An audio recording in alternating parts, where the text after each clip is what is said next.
रजनीश ओशो की विज्ञान भैरव तंत्र में टोटल 112 विधियां लिखी गई हैं जो मेडिटेशन पे बेस्ड है, जिनमें से पहली 9 विधियां आपकी श्वास पे है। उसके बाद की विधि अलग अलग तरीके से उन्होंने एक्सप्लेन किया।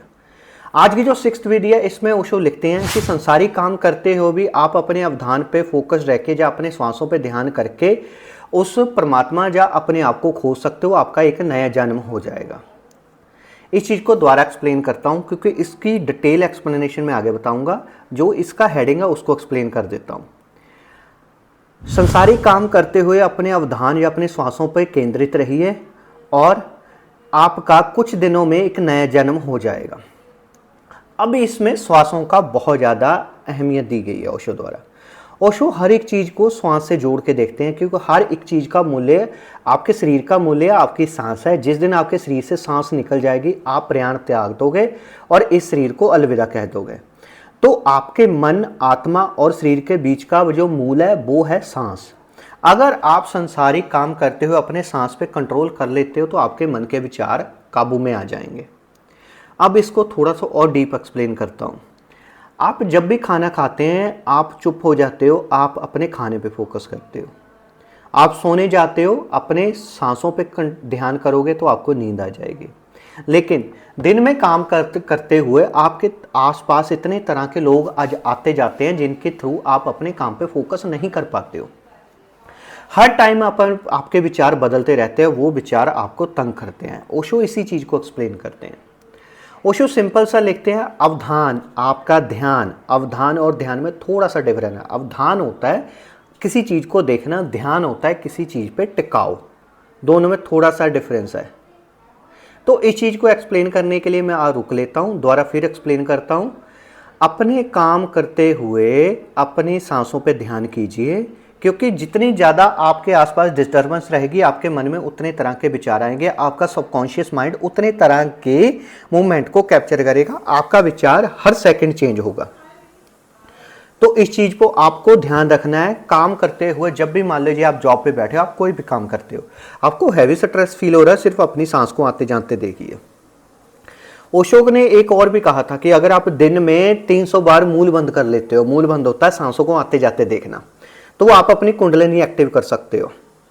लगातार कंटिन्यूसली कुछ दिनों तक करो, अपनी सांस को आते जाते देखे, दिन में 300 बार करना है। इसी चीज़ को उन्होंने किया है कि आप जब भी खाना खाते हो आप अपनी सांस को भूल जाते हो, जब भी आप सोने जाते हो आप अपनी सांस को भूल जाते हो। लेकिन अगर आप अपनी सांस पे ध्यान करना शुरू कर दोगे काम करते हुए भी, तो कुछ दिनों में सहजता ही आपका एक नया जन्म हो जाएगा। इसमें नया जन्म भी मैं आपको बताऊंगा कैसे होगा। पहले इसी विधि को सांस पे फोकस करने की कोशिश करो। अब फॉर एग्जांपल मैं वीडियो बना रहा हूँ, मेरी वीडियो कंटिन्यूसली होती है, इसमें कट नहीं होता है। तो इसका मेन रीज़न भी यही होता है क्योंकि मैं अपनी सांस पे फोकस करता हूँ, अपनी सांस को आते जाते देखता हूँ, जो मेरे जहन में होता है उसको एक्सप्लेन कर देता हूँ। मेरी वीडियो पॉज नहीं होती है, इसीलिए मैं लगातार कंटिन्यूसली एक टॉपिक पे बोल सकता हूँ। ये फोकस का नतीजा है। अगर आप कोई भी एग्ज़ाम क्लियर करना चाहते हैं, अपनी ज़िंदगी को एक दिशा देना चाहते हैं, तो अपनी सांस को कंट्रोल कीजिए। अगर आपने अपनी सांस पे फोकस करके इसको गहरा उतरना शुरू कर दिया तो धीरे धीरे आपकी बॉडी, आपकी वाइब्रेशन, आपका ऑरा क्लीन होता चले जाएगा। आप एक नई दुनिया में पहुंच जाओगे। अगर आप दिन में 1 घंटा ध्यान करते हो, कहीं से आपने 24 घंटे ध्यान में रहना शुरू हो गए, आप संत प्रवृत्ति को प्राप्त हो जाओगे।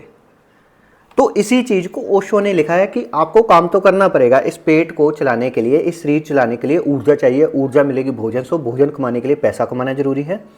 उसके बीच में कहीं ना कहीं आपको ध्यान लेके आना होता है। तो अपनी सांस पे फोकस कीजिए, अपने सांस को आते जाते देखिए, आपके विचार रुकने शुरू हो जाएंगे। पर यह चीज़ इतनी ईजी नहीं है। ये विधि जितनी सिंपल लगती है, पिछली 5 विधियों से सबसे टफ विधि ये है। क्योंकि हर टाइम जब भी आप ध्यान करने बैठोगे, या तो आप काम छोड़ दोगे, या अपने आप को भूल जाओगे, या सांसों को भूल जाओगे। तो कॉन्शियसनेस को एक्टिव करने के लिए, अपने ध्यान को एक्टिव करने के लिए आपको तीनों चीज़ों को बैलेंस करना पड़ेगा। अपनी सांस को आते जाते देखिए, अपना काम कीजिए, अपने विचारों को कंट्रोल कीजिए। आपका मन हर सेकंड बदलता है। लेटेस्ट साइंस की रिपोर्ट भी यही कहती है कि एक इंसान के तकरीबन एक दिन में 60,000 से ज़्यादा थॉट उसको आते हैं। तो अगर आप अपनी सांस पे आते जाते हुए अपना फोकस करने में कामयाब हो जाओगे तो थोड़े दिन में आपका नया जीवन आ जाएगा। आप अपनी ब्रीथिंग प्रोसेस को इतने ध्यान से देखो, इतने ध्यान से देखो कि आपका जो ध्यान है उसी पे टिक जाए। आपको कोई क्या बोल रहा है, आपके साथ किसी ने माड़ा कर दिया है, आपको लोग टॉन्ट मार रहे हैं, उससे ध्यान आपका हट जाए।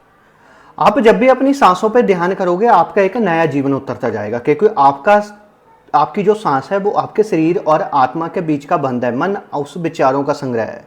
तो विचारों को कंट्रोल करने के लिए, मन को साफ करने के लिए आपको सांसों पे केंद्रित होना पड़ेगा। आपको नया जीवन लेना ही पड़ेगा, तभी आप पुराने जीवन के स्ट्रेस से, टेंशनों से निकल पाओगे।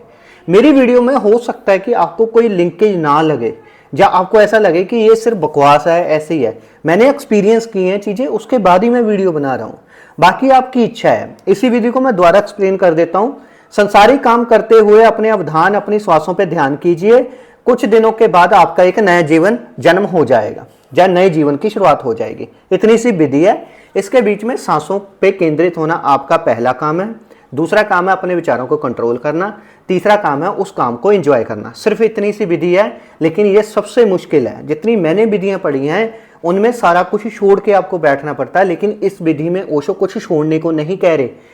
ओशो इस विधि में सिर्फ इतना कह रहे हैं कि आप अपनी सांसों पर ध्यान कीजिए, अपने काम को एंजॉय कीजिए और अपने आप को सुखी रखिए, खुश रखिए। इसके कई रीज़न निकलते हैं। आप जब भी हैवी स्ट्रेस में होते हो, टेंशन में होते हो, आप गलत डिसीजन लेते हो, वो डिसीजन आपको फ्यूचर में ख़राब करता है, आपको तंग करता है। अपने जीने के तरीके को बदलने के लिए मेडिटेशन में बैठना बहुत ज़्यादा ज़रूरी है।